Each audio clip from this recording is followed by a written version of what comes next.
tous, bienvenue sur Investure. Donc, je vous montre mon visage pour une fois parce que c'est vrai qu'actuellement je fais pas mal de captures d'écran de mes analyses techniques.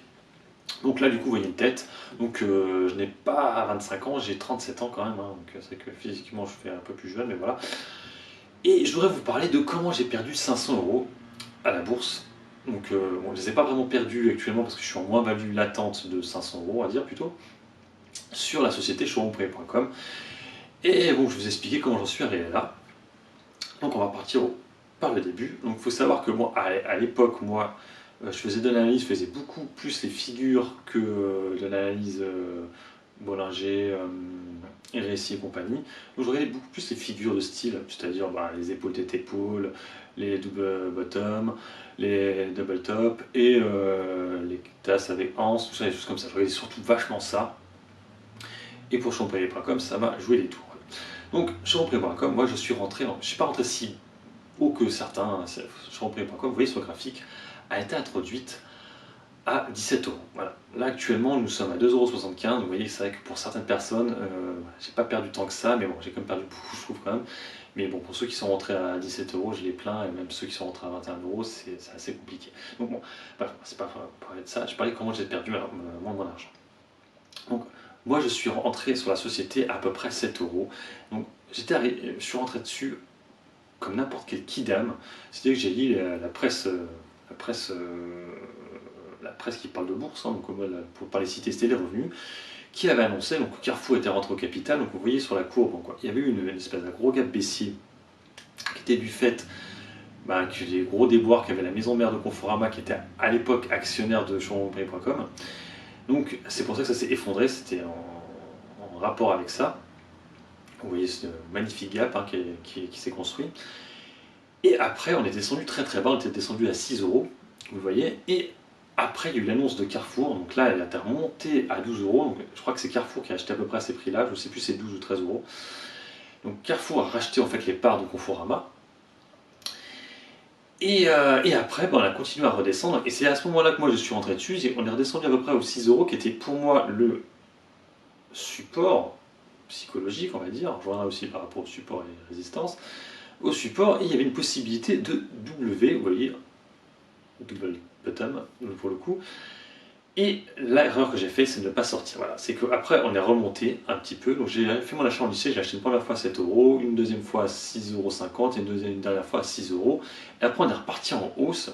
La hausse n'était pas exceptionnelle. En bourse, on dit souvent qu'il faut savoir perdre comme un pauvre et gagner comme un riche. Voilà. Et moi, pour le coup, pour cette action-là, pour moi, si je sortais à plus 7%, c'était gagner comme un pauvre, c'était rien gagné. Pour moi, c'était pas suffisant. Et je vous dis, j'avais l'impression que ça faisait un double bottom et on commençait à repartir en fait, un W quoi. Voilà. Alors, voilà, si je me mets le graphique comme ça, bon, j'avais raison quoi. Voilà. Puis après, on voit avec la suite que j'ai eu tort parce qu'effectivement, actuellement, nous sommes à 2,75 €. Voilà. Donc là, maintenant, je vais vous rajouter ce que je mets habituellement, c'est-à-dire la Bollinger, les bandes de Bollinger, pardon, la RSI et la moyenne mobile. Voilà. Donc, si j'avais eu ça à l'époque, en fait, je les connaissais déjà, mais je n'utilisais pas à fond la caisse, j'étais pas à fond dedans. Et on voyait quand même que la première fois, on était sorti de la courbe des bandes de Bollinger, pardon, vers le haut, avec en plus une RSI qui était en surachat. Voilà. À l'époque, voilà. Bon, c'est toujours pareil, avec des si, on pourra refaire le monde avec des si, mais bon. Je serais sorti de moitié déjà, ça aurait été un bon signe déjà, j'aurais pas perdu tout cet argent. Et ensuite, qu'on serait repassé en dessous de la moyenne mobile. Alors c'est pareil, la moyenne mobile c'est assez compliqué de vendre en dessous d'une moyenne mobile, parce que des fois elle a tendance à passer un peu en dessous et repartir en hausse. Je suis d'accord. Mais en tout cas, voilà, je serais sorti en dessous de cette moyenne mobile là, je serais actuellement avec une plus-value de peut-être 50-60 €. J'ai mis 600 € sur showroompré.com. Non, pas 600 €, j'ai mis 700 €, 800 € je crois que j'ai mis sur showroompré.com. Donc j'aurais fait une plus-value de quasiment 70 €, mais bon, c'était déjà ça quoi. C'est vrai que c'était beaucoup mieux que 500 € de moins-value actuellement. Tout ça pour vous dire que voilà, les analyses graphiques comme je vous fais moi, effectivement beaucoup de gens disent, à tort ou à travers, que c'est comme si on jouait on tirait une pièce et hop, on faisait pile ou face et puis voilà, c'est pas. Pour moi, il y a un peu une différence quand même, parce que ces analyses techniques là, repose beaucoup sur la psychologie de masse des marchés, surtout des particuliers, des acheteurs, quoi. En fait, pour vous expliquer assez simplement, on va parler déjà de. Je vous ai parlé au début de mon explication. Les supports et résistances. Il faut savoir que surtout les résistances et surtout l'histoire des gaps. Donc l'histoire des gaps. Alors, donc la résistance, en fait, la résistance c'est en général un ancien support. Donc les gaps, surtout quand ils sont baissiers. Ce qui se passe, c'est que quand tu as une action qui a un gap baissier, donc là par exemple pour Shaw, ce qui s'est passé, c'est qu'il faut savoir que ce gap baissier, paf, c'est ça qu'il y a des gens qui avaient de l'action à ce moment-là. Et quand ce gap a été fait, ils se retrouvent le lendemain, parce que les gaps, ce qui se passe, c'est que c'est le trou de cotation entre le soir en clôture à 5h30, 35 plutôt, et l'ouverture à 9h du matin. Donc voilà, en général, c'est ça, hein, c'est que ça ferme, ça clôturait à ce prix-là, et le matin, quand ils sont réveillés, ils se retrouvent avec ça sur leur compte. Voilà. Et en fait, les mecs se retrouvent coincés. Donc il y a des gens qui, effectivement, sont pris de panique, sortent, et d'autres qui attendent. Et c'est à ce moment-là, c'est pour ça que les gaps sont très intéressants quand vous voulez entrer ou sortir d'une société. C'est qu'en général, psychologiquement, quand tu vas récupérer ton prix d'achat, tu auras tendance à te faire ouais, là ce que je fais, je récupère ma thune et je sors. Et c'est pour ça qu'en général, les gaps, surtout les gaps baissiers, sont très importants pour mettre des résistances. Parce que ouais, ça a tendance, qu'on retombe dessus, à effrayer le mec se dit du coup, je récupère ma plus-value. En fait, il récupère rien, il ne récupère même pas sa plus-value, mais en tout cas, il n'a rien perdu. C'est ça. Et c'est très psychologique de se dire bon, j'ai eu chaud, mais j'ai rien perdu. Et voilà, c'est ça l'intérêt de ces gaps. C'est ça, surtout les gaps baissiers, je vous dis. La résistance mise là est très intéressante. Ensuite, la moyenne mobile. Alors, la moyenne mobile, MM, on l'appelle MM alors, sur 20, 30 ou 50, même sur 10 pour les traders qui font des très courtes durées, est très intéressante sur du moyen court terme. Hein. Il faut savoir qu'en général, donc ça s'est vu sur SRP, mais sur d'autres boîtes, quand la moyenne mobile, quand la courbe de cotation passe en dessous d'une moyenne mobile, en général, le pire, c'est quand vous passez en dessous d'une moyenne mobile qui correspondait en plus à un support, avec en plus de ça des volumes. Là, ce qui s'est passé dernièrement avec le CAC 40, alors on a cassé deux supports avec un gap baissier en dessous des moyennes mobiles. Là, c'est le classique. Je dis il faut shorter parce que c'est clair que là, c'est super mauvais. Et voilà, donc vous voyez, ces choses-là, c'est des trucs très simples en fait. Mais après, il faut savoir analyser la chose en te disant effectivement, quand tu es légèrement en dessous de ta moyenne mobile, c'est compliqué. Pareil, l'histoire de la moyenne mobile, c'est pareil. Quand vous voyez une moyenne mobile qui a tendance à être haussière, effectivement, qui est toujours en tendance haussière, ne vendez peut-être pas. Quoi. Quand vous voyez une moyenne mobile qui commence à faire ça et commence à redescendre, et qu'en plus le cours passe en dessous de cette moyenne mobile, là, ouais, faut commencer à vendre. Voilà. Mais il faut vraiment psychologiquement se dire, j'obéis à ça, et ne pas se dire, ouais, et si cette moyenne mobile avait tort, il faut vraiment être sur cette logique-là, et là, vous perdrez beaucoup moins d'argent que les kidam qui vont avoir tendance à se dire les passants dessous de la moyenne mobile c'est du bullshit, c'est de la merde, je garde, et puis derrière, tu as une chance sur deux effectivement que ça remonte ou que ça parte, mais bon, malheureusement en général ça part beaucoup en baisse. Moi, dernièrement, ce que j'ai fait pour Poxel, j'avais acheté, donc là je vous montre le graphique de Poxel.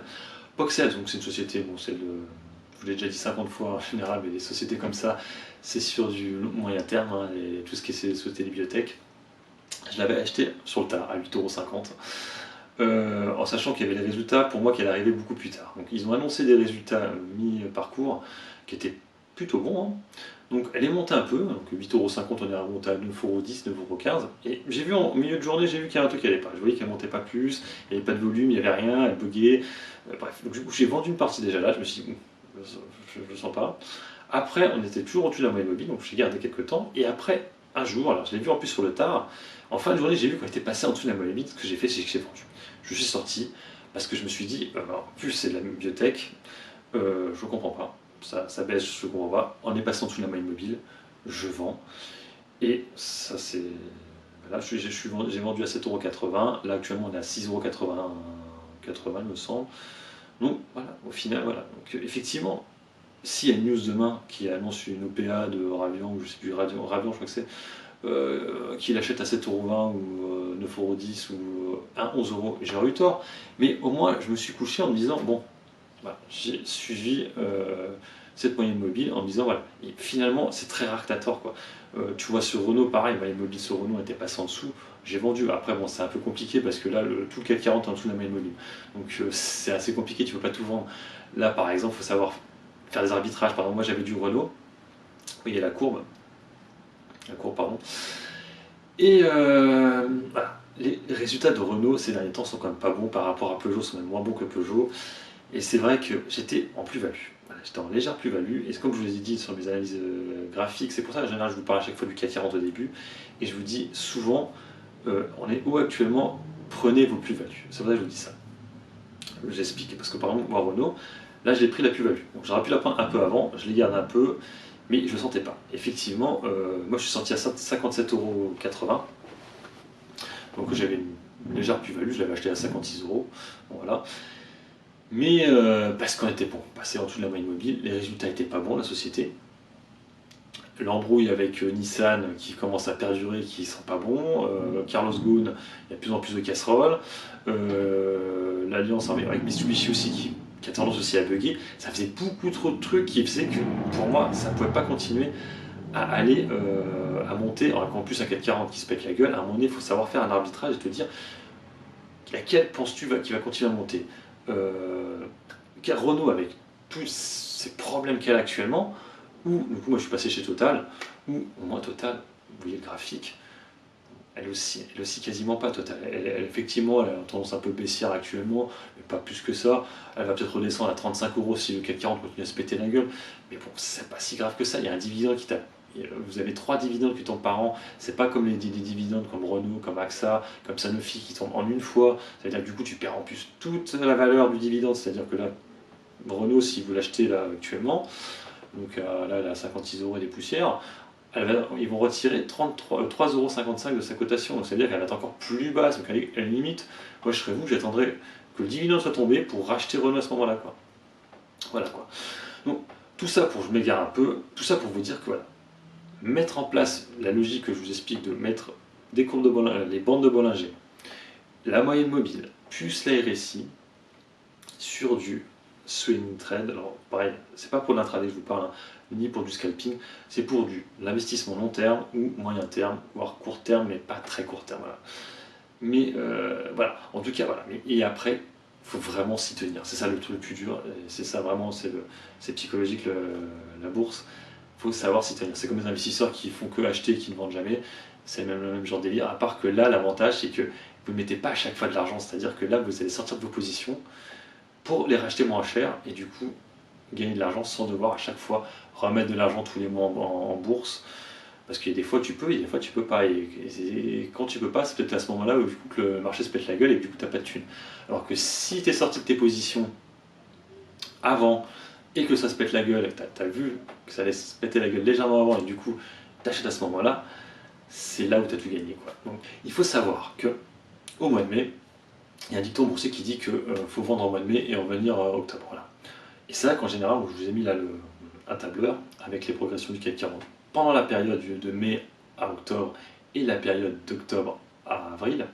Et on remarque assez souvent que le CAC 40 surperforme d'octobre à avril et a tendance à rien faire de mai à octobre, septembre plutôt. Donc là actuellement, si vous suivez cette logique-là, qu'en plus le CAC 40 se pète la gueule, sortez de vos positions ou allégez pas mal et attendez, en sachant que beaucoup de sociétés, comme je le dis avant, ont déjà versé des dividendes, donc déjà il n'y aura pas le rendement du dividende qui sera là, et on peut aller très très bas comme ça, et du coup vous rachèterez début septembre, à des niveaux qui sont certainement beaucoup plus bas que les niveaux actuels, et du coup vous serez gagnant sur du long terme, parce que du coup vous avez acheté très très bas, quoi. Voilà, logique. Donc là, c'est pour ça que acheter actuellement là, du CAC 40, des sociétés du CAC 40, c'est assez problématique parce que ça ne va pas performer, quoi. Donc là, vous allez acheter maintenant avec une grande chance que ça continue à chuter, alors que attendez, gardez votre argent de côté et si vous avez vendu, alors c'est pareil, si vous n'avez pas vendu, c'est un peu compliqué maintenant, si vous êtes en moins-value, c'est compliqué, c'est vous qui voyez après, mais là actuellement, c'est vrai que c'est. Là, je vous ai déjà dit, hein, tant que les 5200 sont préservés, on peut repartir en hausse. Je pense que Trump, c'est un espèce de trader, le mec, je pense qu'il va revenir encore sur ses positions. On va déjà voir demain comment ça se passe avec la Chine. Mais je suppose qu'il va arrêter de mettre ces manœuvres là de taxer les produits chinois et du coup ça va repartir en hausse comme d'habitude. Mais je vous dis, le gros problème de Trump, j'ai vraiment l'impression que le mec c'est un trader quoi. C'est-à-dire le mec, il fait un petit tweet, le marché s'effondre, il doit acheter des actions, après il doit faire, il refait un tweet, oh finalement je fais pas, le marché remonte, après il fait son tweet, ça redescend, il ne fait que ça le mec. Et du coup c'est pour ça que c'est super compliqué. Je serais actuellement, moi je serais du style à mettre un putain de short sur le 440 ou sur les marchés. Mais le problème c'est que vu que je sais absolument pas ce que va faire Trump, je dis juste faites un petit short, mais mettez, voilà. À la limite, peut-être il faudrait utiliser l'effet de levier, quoi. Mais en fait, moi actuellement, je n'utilise pas l'effet de levier, je utilise un effet de levier x2 là, pour le shortage, parce que voilà, j'ai peur de mettre des effets de levier plus élevés, parce que le problème c'est qu'avec Trump, il y a tellement tendance à revenir sur ce qu'il a dit 2-3 jours après que je pense qu'il va faire la même chose là, que là, les Chinois vont dire, je crois que c'est vendredi qu'ils viennent, il va annoncer sa bonne nouvelle vendredi soir, et lundi, on va repartir en hausse. Et toi, si tu es en short avec un effet de levier x5, 6, 7, 8, 10, là tu te prends dans le cul parce que là du coup la remontée va être violente et du coup on va repartir en grosse hausse. C'est pour ça que en dessous des 5200, au-dessus, pardon, faites attention. Si on repasse en dessous, là par contre ça sent mauvais. Donc là du coup vous pourrez du coup peut-être prendre des effets de levier sur du court terme, ça peut peut-être valoir le coup. Voilà. Voilà. Donc, tout ça pour vous dire, voilà, comme j'ai perdu mes 500 euros, bon, je vous explique un peu du coup, mes analyses techniques comme je vous l'ai fait. Comme je vous ai dit, les analyses techniques que je vous fais, c'est rarement des sociétés que j'ai en portefeuille, j'en ai certaines, mais pas toutes. Je vous fais vraiment pour essayer de vous faire de l'argent. C'est vrai qu'effectivement, sur les forums, surtout sur Boursorama, les mecs te taillent, te disent, là par exemple, que j'avais fait une analyse sur. C'est pas une analyse en fait, j'avais fait une mise en garde sur Spinway. Les mecs te fichent de ta gueule, alors que finalement, Spinway a perdu. Là, on a je sais plus combien, mais bon, j'avais bien dit au mec qui voulait acheter. Faites attention, ce genre de société-là, ça va monter quelques jours, ça va redescendre aussi rapidement.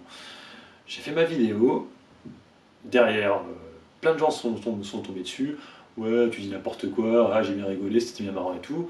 Là, actuellement, Spinway, elle est à 0,086 centimes d'euros. Elle était quasiment à 20 centimes d'euros il y a quoi, il y a un mois de ça. Voilà. Moi, je me mets vraiment en garde. Moi, j'essaie de faire mes vidéos pour essayer de vous faire gagner de l'argent, en fait. C'est ça. C'est vrai que moi, ça me fait chier, en fait, quand j'ai fait une analyse et qu'elle ne s'est pas réalisée. En fait, l'action, moi, je l'ai pas en portefeuille, mais je me dis, fait chier parce que si quelqu'un m'a suivi, du coup, bah, il perd de l'argent, du coup, ça me fait chier, quoi. Donc, typiquement, la DBT, ça me casse les couilles parce que bon, j'avais dit de faire attention quand même par rapport au cas. Mais voilà, ça m'a fait un peu chier par rapport à ça. Pareil pour SRP, quoi. SRP, ça me casse les couilles. Vous voyez, moi, je vous annonce que bon, effectivement, les résultats vont arriver, ça va certainement partir en hausse. Effectivement, entre-temps, malheureusement, le marché s'est pété la gueule avec le tweet de Trump. Et du coup, SRP, elle s'est pas pété la gueule, mais là, les résultats sont tombés de showonprivé.com, ils sont pas bons. Donc, le problème, c'est que là, tant que Carrefour ne va rien faire, pour faire simple, hein, pour être honnête, tant que les marges ne sont pas là, ça ne va pas bouger. Et tant que Carrefour ne va pas, pour moi, ne fait pas d'OPA, je ne vois pas comment ça va monter, elle ne fait absolument rien. Alors, les gens attendent peut-être le retour des marges, là ils n'en ont pas parlé. Le problème c'est que showroom privés sont très mauvais communicants, ils font n'importe quoi. Le monsieur Petit avait expliqué, il avait fait son mea culpa il y a quelques temps de ça, mais pour vous donner un exemple, quand ils ont annoncé beautéprivé.com dont l'acquisition a été faite à 100% maintenant, ils l'ont annoncé la veille d'un jour férié, quoi. Tu vas lui dire, mais pourquoi? Alors, soit ils avaient honte de l'annoncer que maintenant, parce qu'effectivement, l'augmentation de capital qui avait eu lieu il y a à peu près 6 mois d'assa, elle était faite pour ça, et que c'est que maintenant qu'ils l'ont pris en charge, qu'ils l'ont acheté, ils ont finalisé le truc. Mais pourquoi tu sors ça à la veille du 1er mai, quoi? Ça n'a aucun sens, quoi. Et là, du coup, là, ils t'annoncent maintenant, là, il ne rien, mais bon, que leur chiffre d'affaires n'est pas encore bon, c'est moins que prévu, ça peut continuer à baisser. Donc voilà, il ne reste plus que les marges maintenant, mais voilà, quoi. Moi, je vous dis, je me demande, mais qu'est-ce que est venu foutre Carrefour sans bruit, quoi. Je ne comprends pas comment ils sont rentrés à 13 euros et ouais, je veux dire, voilà, ce boîte-là est censé leur rapporter de l'argent. Soit ils ont prévu de faire une OPA dessus, mais qui se grouillent de faire l'OPA dessus parce que voilà, je commence à avoir marre. Soit ils font pas d'OPA et là c'est la merde parce que là, si l'OPA n'a pas lieu, si Carrefour retire ses billes, en moins-value pour le coup, ça fait mal. Actuellement, les comptes de Carrefour sont plutôt positifs. Le cours de Carrefour, elle a bien monté. Donc, j'ai envie de dire, c'est à ce moment-là qu'il faudra peut-être faire ton OPA sur showroom privé parce que là actuellement, chez mon PV, voilà, on peut pas faire plus mal. Quoi. Là, on est au plus bas historique quasiment. Hein. Le plus bas c'était 2,35 €, 45 je crois. Mais voilà, on verra demain si ça retombe. Mais voilà. Alors, tout ça pour vous dire que voilà, moi je vous fais des analyses pour essayer de vous faire gagner de l'argent. Donc voilà, après, mettez des pouces sur mes vidéos si vous aimez mon contenu. Là, ça va être un peu compliqué de vous faire des analyses techniques parce que le problème c'est que là, ça se pète la gueule actuellement. Donc je ne sais pas ce que va faire Trump ce week-end. Le problème c'est que là, je vais peut-être vous faire une analyse ce week-end. Et si Trump fait un tweet lundi, ça va peut-être repartir en hausse. Donc, je vais attendre dimanche pour vous faire mon analyse, quoi, pour vraiment être sûr qu'il n'y ait pas de news dans la semaine, dans le week-end, pardon. Voilà. Donc abonnez-vous à ma chaîne si vous aimez mon contenu. Sinon, vous abonnez pas, hein, c'est pas grave. Hein. Sur ce, bon investissement à vous. Il reste encore demain pour investir. Je suis pas sûr que ça va continuer en hausse, hein, à voir les news. Hein. Allez, ciao.